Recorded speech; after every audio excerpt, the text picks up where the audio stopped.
नमस्कार दोस्तों, स्वागत है आप सभी का। आज हम बुद्ध चरित जो अश्वघोष द्वारा रचित महाकाव्य है इसके परिचय को समझेंगे। इसके पहले हमने बुद्ध की फ़िलॉसफ़ी को डिस्कस करी थी आपके समक्ष।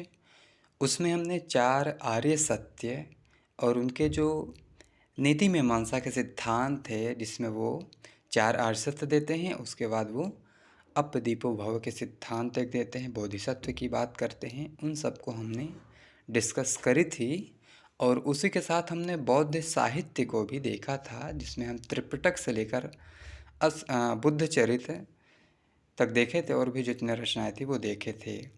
उसके साथ ही हमने उसमें बुद्ध की पॉलिटिकल फ़िलॉसफ़ी को भी डिस्कस करी थी, जिसमें हमने राज्य की उत्पत्ति के सिद्धांत देखे थे और उसके बाद राजा का क्या कार्य है, मनुस्मृति से कौटिल्य की अर्थशास्त्र से इतर वो कानून का निर्माण करता है और एक समानता भरा समाज की बात करता है, ऐसा हमने डिस्कस करा था। उसी में हमने सामाजिक विचार भी देखे थे, जिसमें वो जाति की उत्पत्ति और इस पृथ्वी पर जीवों की उत्पत्ति के बारे में बात करते हैं। और ये सारा सिद्धांत जो है दीघ निकाय का एक सूत्र है, जिसे हम अगना सूत्र के नाम से जानते हैं, उसमें यह सब मिलता है। तो ये सारा कुछ हमने डिस्कस किया था।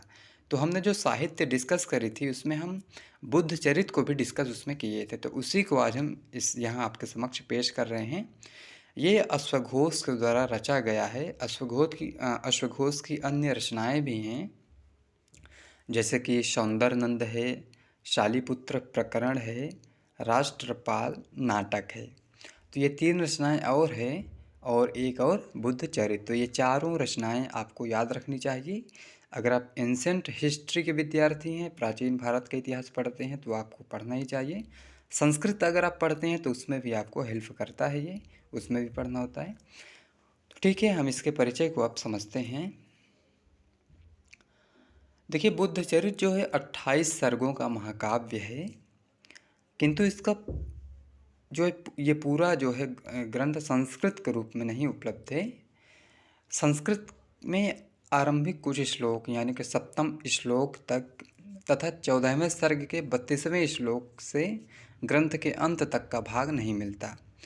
तो जो 7वें श्लोक तक है ये, और उसके बाद 32वें जो 32 श्लोक है उसके बाद का जो श्लोक है वो संस्कृत में नहीं है, ऐसा है। और चीनी और तिब्बती भाषा में पूरे महाकाव्य का अनुवाद सुरक्षित है। तो पूरा महाकाव्य चीनी और तिब्बती भाषा में उपलब्ध है, सुरक्षित है। और इसी के आधार पर E.H. जॉन्स्टन इसका अंग्रेजी अनुवाद करके उपलब्ध मूल भाग के संपादन एवं विस्तृत भूमिका के साथ प्रकाशन कराया था। तो इसके बेस पर इन्होंने फिर क्या किया, अंग्रेजी में इसका प्रकाशन कराया। देखिए, मूल भाग को संस्कृत में पूरा ना देखकर, यानी कि क्योंकि ये चीनी और तिब्बती भाषा में था, तो जब ये पूरा संस्कृत में नहीं था तो इसको देखकर अमृतानंद नामक नेपाली पंडित ने इसमें 4 सर्ग नवीन रचना करके जोड़ दिया, जो 14 से लेकर 17 के रूप में है। और इसी को बुद्ध चरित के रूप में 17 सर्गों का महाकाव्य मानकर E.B. कॉवेल ने 1893 में कैम्ब्रिज से प्रकाशित कराया। लेकिन इस संस्करण के अंतिम 4 सर्ग जब चीनी अनुवाद से मेल नहीं खाए तो क्या हुआ, इसकी प्रामाणिकता पर संदेह होने लगा। यानी कि जो चीनी अनुवाद था वो क्योंकि वो प्रामाणिक था तो उससे मेल नहीं खाया ये, तो फिर इसकी प्रामाणिकता पर संदेह होने लगा। देखिए, जो चीनी जब अनुवाद जो है वो किसके बेस पर हुआ, तो नेपाल दरबार में सुरक्षित वंग लिपि में 1300 ईस्वी के आसपास लिखित पांडुलिपि के आधार पर जॉन्स्टन ने अपना संस्करण प्रकाशित किया। तो ये प्रामाणिक रूप से था, तो इसी के बेस पर जॉन्स्टन ने अपना प्रकाशित किया। इस पांडुलिपि का पता सर्वप्रथम महामहोपाध्याय हर प्रसाद शास्त्री ने लगाया था।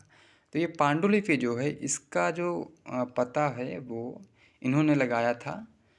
देखिए, जॉन्स्टन के द्वारा किए गए अंग्रेजी अनुवाद पर आश्रित हिंदी रूपांतरण को, यानी कि जब जॉन्स्टन ने इंग्लिश में जो है अनुवाद किया, ट्रांसलेट किया, तो इसका हिंदी में भी ट्रांसलेट हुआ, रूपांतरित हुआ। फिर इसी के बेस पर जो है रामचंद्र शास्त्री जो जफरपुर के पंडित हैं, इन्होंने बुद्ध चरित को संस्कृत में रूपांतरित किया।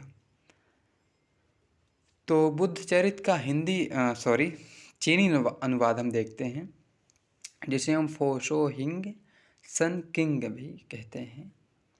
धर्मक्षेम नामक भारतीय भिक्षु ने 414 से 21 के बीच इसका अनुवाद किया। यह अनुवाद चीनी त्रिपिटक के एक संस्करण ताई शो ईसाइक्यो में प्राप्त है। ठीक है। इसका तिब्बती अनुवाद जो है क्षितेंद्र भद्र, जिसे हम महेंद्र भद्र के नाम से भी जानते हैं, एवं मती राज के द्वारा 7वीं 8वीं ईस्वी में जो है कराया गया। यह अनुवाद नेपाल दरबार वाली पांडुलिपि से सामंजस्य रखता है। तो अभी हमने जो डिस्कस किया था ऊपर ना, तो उसी से ये सामंजस्य रखता है। इसमें श्लोकों की संख्याएं भी निर्दिष्ट हैं, अतः आलोचनात्मक दृष्टि से इसका बहुत महत्व है।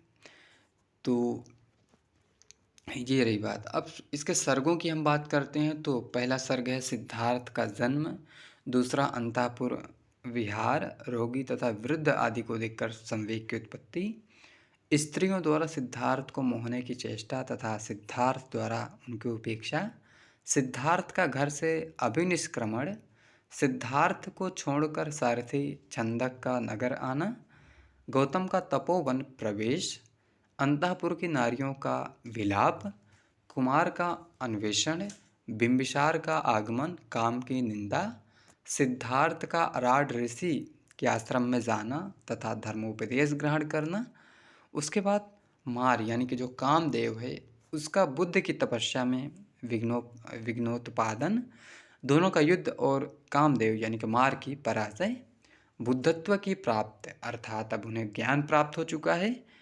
और अब क्या है कि 14वें सर्ग के 31वें पद तक ही संस्कृत में बुद्ध चरित मिलता है।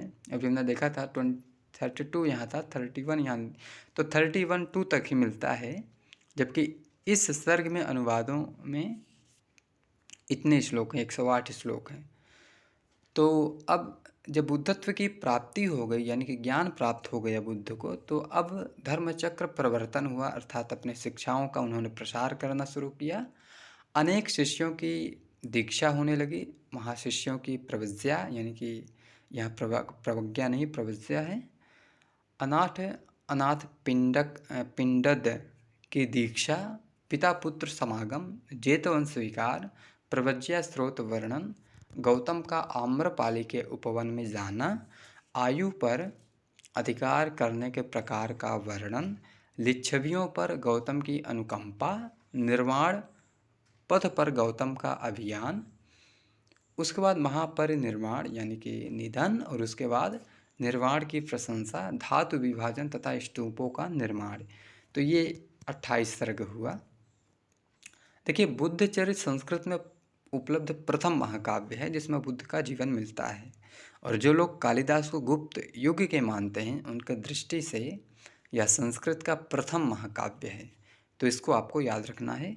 और उसके बाद कीथ ने सौंदर्य नंद के अनंतर रचित इसे मानते हैं, तो उसके बाद रचित ये मानते हैं। ठीक है, तो ये रहा बुद्ध चरित का परिचय। अब मिलते हैं अगले वीडियो में, तब तक के लिए धन्यवाद।